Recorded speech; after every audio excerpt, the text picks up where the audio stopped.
Hello and welcome. I'm Pranay Upadhyay and you are watching Namaste World, your daily window into the biggest stories shaping India and the world. We begin in South Asia, where India's BrahMos missiles stunned Pakistan with lethal precision, but its long-term sustainability raises questions.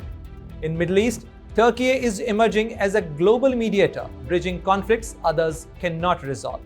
Back in Africa, Nestle faces global outrage for adding sugar to baby foods across Africa, sparking major health concerns. In America, Saudi Arabia pushes for the advanced F-35 jets as President Donald Trump signals approval, potentially reshaping the Middle East power dynamics. But the biggest news of the day, Bangladesh moves to Interpol for bringing Sheikh Hasina back from India after her death sentence, escalating political and diplomatic tensions dramatically. All this and more, global flashpoints, power plays, and the stories that matter, coming up in this edition of Namaste World. Bangladesh's interim government is stepping up efforts to bring ousted Prime Minister Sheikh Hasina back from India to face the gallows.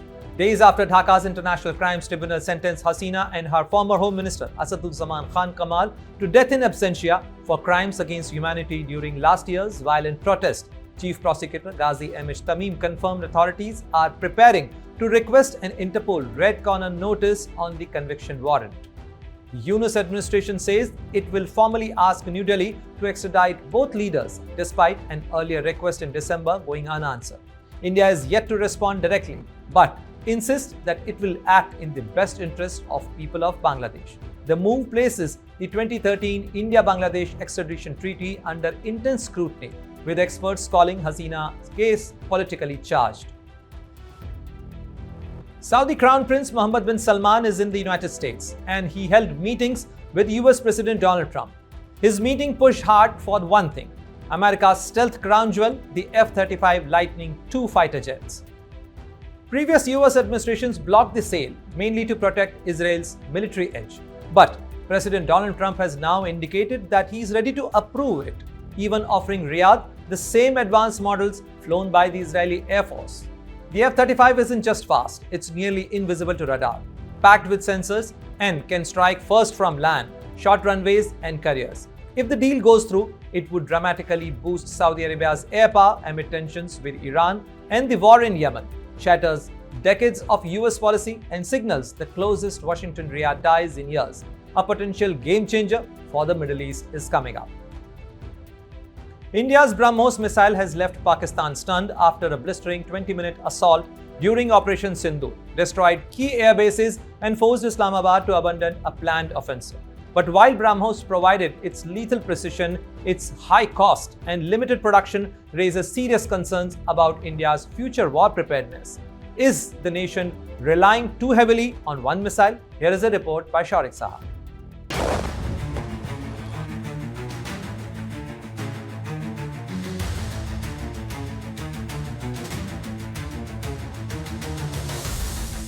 India's BrahMos missile did not just perform well in Operation Sindoor, it dominated the battlefield.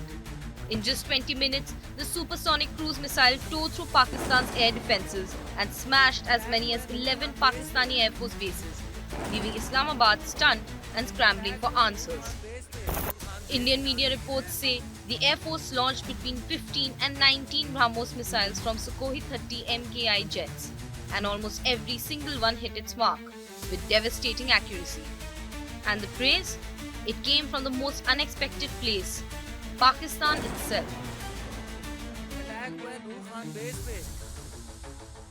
At a summit in Azerbaijan, Pakistan Prime Minister Sheikh admitted something extraordinary. He said a planned Pakistani military offensive on May 10th had to be called off because India's BrahMos strikes hit key locations, including Rawalpindi's airport, before Pakistan could even respond.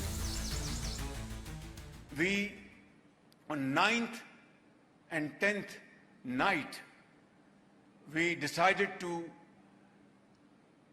respond in a measured fashion to Indian aggression, and we had decided that at 4:30 in the morning after Fajr prayers, Pakistan armed forces led very ably by our Field Marshal, Chief Army Staff sitting here, Sayyid Asim Munir to teach a lesson to our enemy.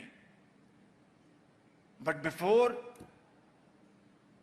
that hour reached, India again launched missile attacks, BrahMos, and hit Pakistan's various provinces, including airport in Rawalpindi and other places. Another top official, Rana Sanaullah, went a step further. He revealed that Pakistan got only 30 to 45 seconds of warning before BrahMos hit the Noor Khan airbase. Imagine, he said, if it had been nuclear. The fear this missile created inside Pakistan's military establishment is now impossible to deny. For BrahMos, this was a baptism by fire, its first real combat test, and it proved why it's one of the fastest and most lethal cruise missiles ever built. But here's the bigger question. Is India becoming too dependent on BrahMos? The missile is powerful, yes, but it's also expensive. Each unit costs between $2.7 to $4 million, almost double the price of America's Tomahawk or Russia's Caliber, which also have 3 to 8 times the range of BrahMos. Right now, India produces only 50 to 100 BrahMos missiles a year. A new plant in Uttar Pradesh is expected to double that. But even then, it's nowhere near what a long, intense war would require. Just look at Ukraine. Its new Flamingo cruise missile has a 3,000-kilometer range, and Kiev plans to build 7 of them every single day. Not because they're perfect, they're slow and bulky, but because launching missiles in massive numbers overwhelms enemy defenses. A cheaper long-range cruise missile that can be mass-produced by the thousands. Not a BrahMos replacement, but a BrahMos companion. The idea is simple. Use BrahMos like a scaffold. Precise, deadly, high value. Use a cheaper missile like a hammer, launched in salvos to saturate and break enemy air defenses. Together, the two systems could give India the kind of strike power needed for future long-duration conflicts. So yes, BrahMos proved itself in Operation Sindoor, but the next war may demand both speed and scale. And that's the challenge India must prepare for now. With Shaurik Shah, Bureau Report, India Today Global. Turkey is increasingly emerging as a crucial mediator in some of the world's toughest conflicts, from Ukraine and Somalia to Caucasus and Balkans. Its ability to maintain dialogue with rival powers, broker high-stake deals, and host sensitive negotiations has made it an indispensable diplomatic actor. But can Turkey sustain the rising global role amid growing geopolitical tensions? Here is a report by Farhan Khan.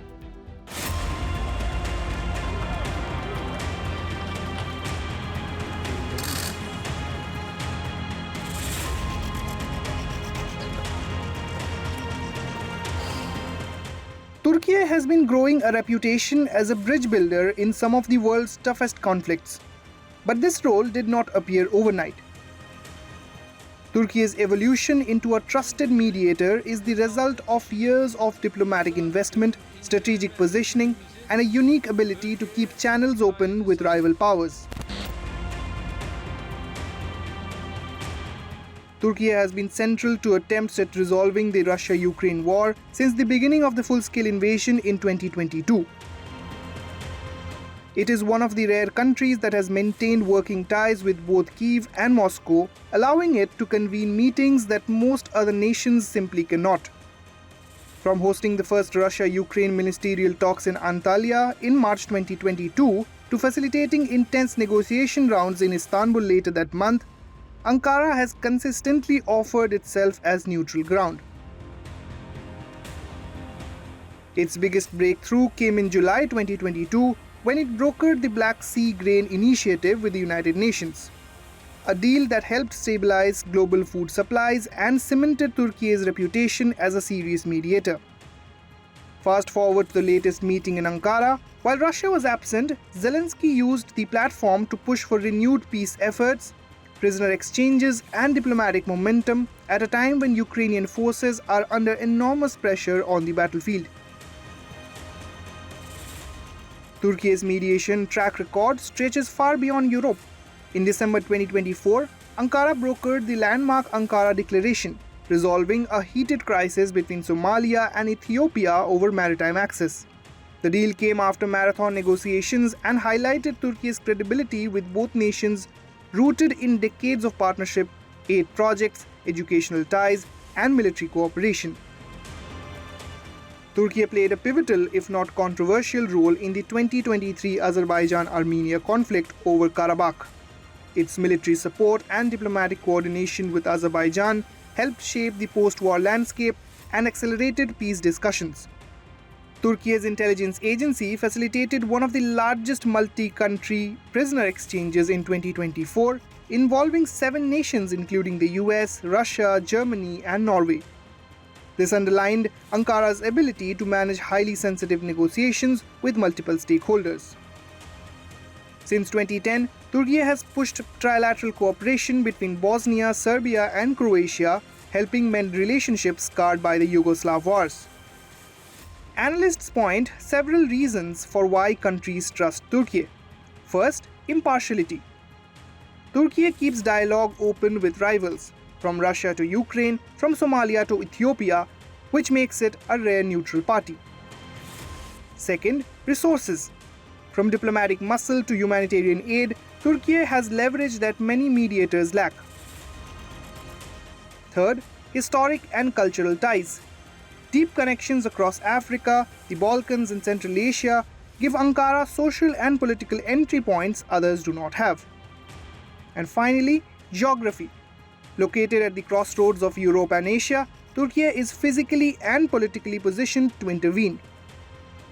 For many countries, Turkey is seen as reliable enough, not perfect, but balanced, present, and willing to put in the hard diplomatic hours. Experts emphasize that Turkey's rise as a mediator has been decades in the making. Ankara has invested heavily in diplomacy, development aid, embassies, trade ties, and peace-oriented initiatives, including co-launching the UN's Mediation for Peace platform in 2010. From Afghanistan-Pakistan talks to efforts in Sudan, South Sudan, and support for the Philippines peace process, Turkey's mediation strategy spans multiple continents and conflicts. As global geopolitics become more polarized, Turkey has positioned itself as a critical go-between, a country with enough neutrality to bring adversaries to the same table and enough influence to push deals forward. Whether resolving localized disputes or facilitating negotiations in world-shaping conflicts, Turkey is no longer just a regional player. Its mediation diplomacy has made it an indispensable global actor, and recent meetings show why its role is only set to grow. With Farhan Khan, Bureau Report, India Today Global. Nestle is under fire after a major investigation revealed added sugar in baby cereals sold across Africa, despite global health warnings and sugar-free versions in Europe. Campaigners accuse the company of double standards that could fuel a growing childhood obesity crisis. Nestle denies wrongdoing, but parents are demanding answers.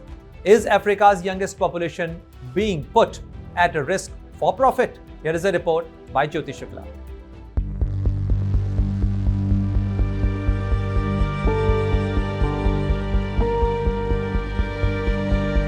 What if the food you trust for your baby's first solid meal is putting their health at risk, just for profit? That's the accusation Nestle is facing today. A new investigation by Public Eye, a Swiss-based global justice organization, has revealed that Nestle is still adding sugar to mostly baby cereals sold across Africa.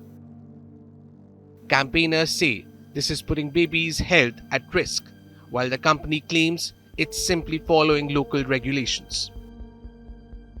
Public Eye worked with activists in over 20 African countries, collecting 94 samples of Cerelac, Nestle's popular baby cereal. These were sent to a lab for testing. The results: more than 90% of these products contained added sugar, an average of 6 grams per serving. That's roughly 1.5 teaspoons of sugar fed to infants as young as 6 months old. In some countries like Burundi, the amount was even higher, up to 7.3 grams per serving. Meanwhile, the same Cerelac products or very similar ones sold in European markets like Germany and the UK carry no added sugar. This has led to accusations of double standards, especially because the World Health Organization clearly recommends no added sugar or sweeteners in foods for children under 3, warning that it can shape lifelong sweet cravings and lead to obesity. And obesity isn't hypothetical anymore. Childhood obesity is rising across Africa, along with diabetes and other diet-linked diseases. Campaigners are also calling this the early stages of a preventable public health catastrophe. This isn't the first time Nestlé has been under scrutiny. Back in April 2024, Public Eye found Nestlé was adding sugar and honey to infant food in Asia, Africa, and Latin America, while equivalent products in wealthy countries had none. According to The Guardian, in a letter to Nestlé's head of nutrition, 12 African civil society groups wrote, "You know how to do things differently, but you made a deliberate decision to feed children in Africa with less healthy options." Nestlé's response: they say the report is misleading. Company spokesperson Peggy Dibby called the allegations unfounded and denied any double standards. According to Nestlé, sweetening cereals helps fight malnutrition by making them palatable enough for babies to eat. Nestlé says its recipes are within national limits and well below WHO and UN Codis Alimentarius standards. They also claim some of the sugar detected comes naturally from milk, grains, or fruit. After the earlier criticism, Nestlé says it's rolling out no sugar added cereals in Africa, but campaigners say it's too late.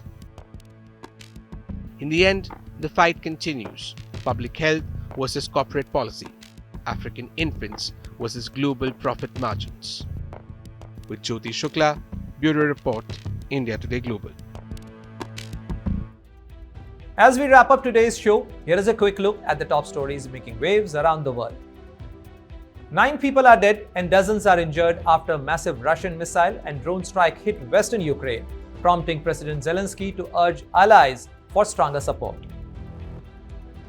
The US Congress has overwhelmingly voted to force the release of Jeffrey Epstein Justice Department files, creating political backlash for President Donald Trump as survivors demand transparency.